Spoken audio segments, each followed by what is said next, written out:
Arthrofibrosis, causes and development.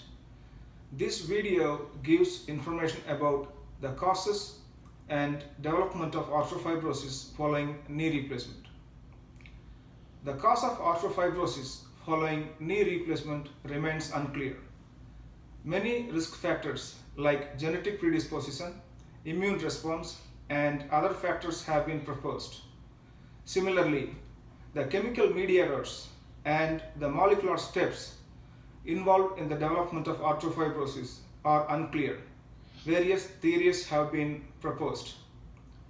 There is chronic inflammation leading to excessive scar tissue formation and thickening of soft tissue in and around the knee joint. Sometimes there is transformation of soft tissue into cartilage. In rare cases, there is formation of even bone within the soft tissue. Arthrofibrosis affects 1.2 to 17% of the knees after knee replacement. New bone formation in soft tissue is seen in 0.9% to 26% of the knees after knee replacement.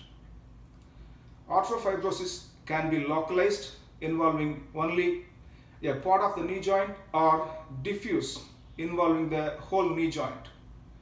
The scar tissue usually involves the knee joint.